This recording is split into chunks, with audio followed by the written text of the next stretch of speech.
안녕하세요. 오늘은 발기부전과 조루증에 대한 서로 상관관계에 대한 설명을 잠깐 드리겠습니다.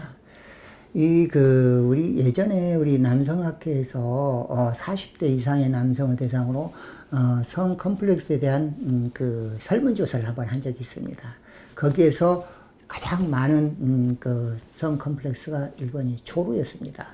예, 그 다음에 이제 그 발기부전 세 번째가 이제 크기에 대한 컴플렉스였는데, 이 조루라는 것은 사정이 시간이 너무 지나치게 짧아서 그 불만이고, 또 그 파트너한테 좀 많이 미안해지는 이제 그런 특징을 가지고 있죠. 그 조루로 고민하신 분들이 굉장히 많습니다. 근데 이 또 하나의 문제인 발기부전, 이 발기가 좀 시원찮은 경우, 성관계 도중에 꺼져버리거나 아니면은 단단하지 않거나 이런 거 우리가 발기부전이라고 하죠. 이 둘 간의 관계에 대해서, 말씀드리겠는데, 이 조루증의 경우에는 되게 처음부터 성생활 시작할 때부터, 젊어서부터 되게 이제 시작이 되는 경우들이 많죠. 그러다가 좀 좋아지신 분도 있고 하지만은 그게 한번 그렇게 된 경우로 쭉 그렇게 조루증이 가는 경우가 많습니다. 그리고 이제 발기부전의 경우에는 물론 이제 젊어서도 시민성 발기부전이 오기도 하지만 그래도 이제 40대가 좀 넘어서 이제 슬슬 이렇게 좀 많이 좀 생기는 편이죠. 그러면 이 조루와 발기부전의 상관관계는 어떠냐? 조루증이 발기부전의 원인이 되거나 하지는 않습니다, 대부분. 근데 조루증이 심해지는 경우에는 그로 인해서 스스로 이제 강박증도 생기고 불안한 감도 생기고 또 이러면 어떡하나 이런 걱정들이 결국은 심인성 발기부전을 일으키기도 합니다. 결국 조루증 때문에 많이 고민하던 분들이 나중에 발기부전 증상이 생기기도 해요.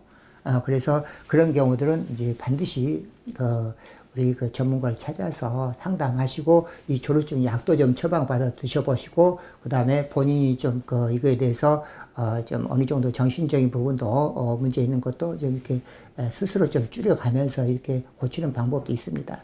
근데 이제 발기부전이 조루를 일으키는 원인이 되기도 합니다.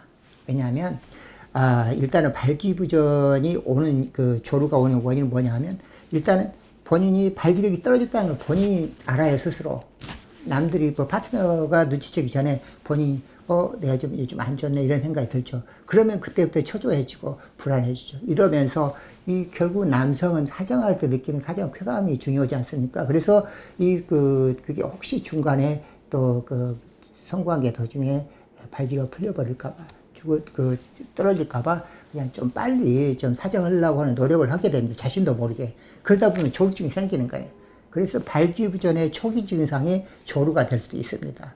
그래서 이제 특히 이제 40대 이상에서 예전에 없던 조루가 생겼네, 그럴 경우에는 발기부전이 내가 시작이 됐구나 이렇게 생각하시면 틀림없습니다. 그럴 때는 이제 우리 상담을 통해서 약을 처방을 받든지 아니면 뭐 다른 여러 가지 처방을 받는 게 좋을 것 같습니다. 그래서 정리하자면은 조루도 발기부전의 원인이 될 수도 있고, 발기부전도 조루의 원인이 될 수가 있습니다. 그래서 둘 간의 상관관계는 그렇게 밀접하게 이루어지고 있고, 뭐가 됐든지 혼자서 고민하면 안 좋아요. 혼자서 고민하지 말고 반드시 전문가하고 상담을 받고 이게 대해서 좀 안내도 받고 인도도 받고 하다 보면은 그거에 대해서 빨리 벗어날 수가 있습니다.